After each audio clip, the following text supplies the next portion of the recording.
అక్రమ నిర్మాణాలపై హైడ్రా ఉక్కుపాదం మోపుతుండటంతో పలువురు హైకోర్టును ఆశ్రయిస్తున్నారు. హైడ్రా కూల్చివేతలపై స్టే ఇవ్వాలంటూ కోర్టు మెట్లెక్కుతున్నారు. ఇప్పటికే వెళ్లిన హీరో నాగార్జున, ఎమ్మెల్యే పల్లా రాజేశ్వర్ రెడ్డి హైకోర్టును ఆశ్రయించగా మరికొంతమంది హైకోర్టుకు వెళ్తున్నారు. కూల్చివేతలపై స్టే ఇవ్వాలంటూ పిటిషన్లు వేస్తున్నారు. ఇదివరకే పల్లా రాజేశ్వర్ రెడ్డి పిటిషన్పై విచారించిన హైకోర్టు డాక్యుమెంట్లు పరిశీలించాకే కూల్చివేతలు చేపట్టాలని సూచించింది. చట్ట ప్రకారమే కూల్చివేతలు చేయాలని, నిబంధనలను అతిక్రమించకూడదని హైకోర్టు హైడ్రాకు సూచించింది. అనురాగ్ కాలేజ్ ఎఫ్టీఎల్ పరిధిలో ఉందా లేదా అనేది నిర్ధారించిన తర్వాతే ముందుకు వెళ్లాలని తెలిపింది.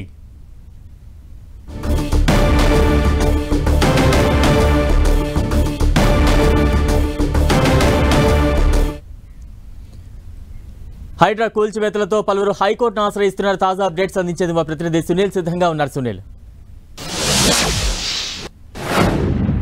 నగరంలో మాయమవుతున్నటువంటి చెరువులు, నాలాలను పరిరక్షించేందుకు ఏర్పాటు చేసినటువంటి హైడ్రా దూసుకుపోతుంది. ఎఫ్టీఎల్ బఫర్ జోన్లో అక్రమ నిర్మాణాలు చేపట్టిన వారిపై కొరడా జుల్పిస్తుంది. వారితో బుల్డోజర్తో సమాధానాలు చెప్తున్నటువంటి పరిస్థితి మనం రాష్ట్ర వ్యాప్తంగా చూసాం.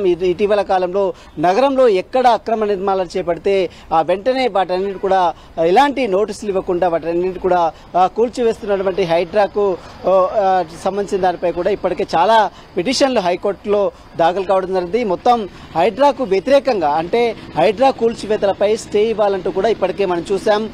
ఎన్ కన్వెన్షన్ హీరో నాగార్జున హైకోర్టును ఆశ్రయించారు. అదే తరహాలో అటు అనురాగ్ యూనివర్సిటీ అధినేతగా ఉన్నటువంటి జనగాం ఎమ్మెల్యే పల్లా రాజేశ్వర్ రెడ్డి కూడా ఇప్పటికే హైకోర్టులో పిటిషన్ దాఖలు చేశారు. వీరితో పాటు ఇంకా అనేక పిటిషన్లు కూడా దాఖలు కానుంది.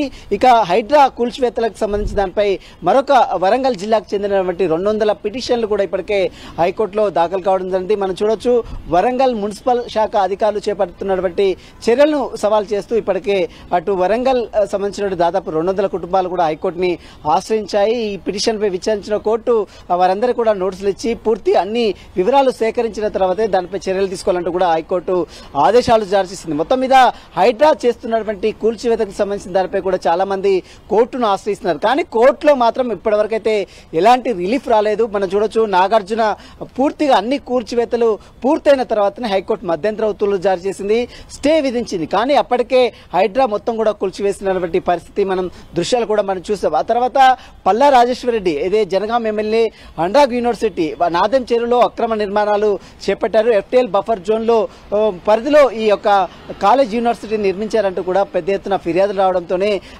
యూనివర్సిటీకి సంబంధించిన దానిపై కూడా ఏ క్షణంలో అయినా కూల్చివేసే అవకాశం ఉన్న నేపథ్యంలో పల్లా రాజేశ్వర రెడ్డి ఇప్పటికే హైకోర్టులో పిటిషన్ దాఖలు చేశారు. దానిపై కూడా గతంలో విచారించిన కోర్టు యూనివర్సిటీకి సంబంధించినటువంటి ఎఫ్టీఎల్ బఫర్ జోన్లకు సంబంధించిన అన్ని డాక్యుమెంట్స్ పూర్తిగా పరిశీలించిన తర్వాతనే అనురాగ్ యూనివర్సిటీపై చర్యలు తీసుకోవాలంటూ కూడా గతంలో హైకోర్టు ఆదేశాలు జారింది. నిబంధనలకు లోబడి మాత్రమే హైడ్రా పనిచేయాలంటూ కూడా గతంలో హైకోర్టు హైడ్రాకు ఆదేశాలు జారీ చేసింది. ఇక దీంతో పాటు జిల్లాలకు సంబంధించిన వారు కూడా ఇప్పటికీ కొంతమంది కోర్టును ఆశ్రయిస్తున్నారు. వరంగల్ వడ్డపల్లి చెరువుకు సంబంధించిన దాదాపు 200 కుటుంబాలు కూడా ఇప్పటికీ హైకోర్టును ఆశ్రయించాయి. మరోవైపు చాలా మంది, అంటే ఇంకా ఇప్పుడు మనం చూడొచ్చు, ఓఎస్సీ సంబంధించినటువంటి మహిళా కాలేజీ ఏదైతే ఉందో, ఉమెన్స్ కాలేజీ, వారికి సంబంధించిన కూల్చివేతలకు సంబంధించిన దానిపై కూడా కోర్టును ఆశ్రయించే అవకాశం ఉన్నట్లు కూడా సమాచారం తెలుస్తుంది. దీంతో పాటు ఇంకా చాలా మంది అయితే నగరంలో హైడ్రా ఎక్కడైతే అక్రమ నిర్మాణాలు చేపట్టారో వారందరూ కూడా కోర్టును ఆశ్రయిస్తారు. కానీ కోర్టులో మాత్రం వారికైతే ఎలాంటి ఉపశమనం అయితే కలగట్లేదు. మరి చూడాలి, ఈ రోజు కూడా మరికొన్ని పిటిషన్లు కూడా హైకోర్టులో దాఖలు కావడం జరిగింది. వాటికి సంబంధించిన దానిపై కూడా కోర్టు విచారించిన తర్వాత ఎలాంటి నిర్ణయం తీసుకున్నది మాత్రం చూడాల్సిందని చెప్పవచ్చు.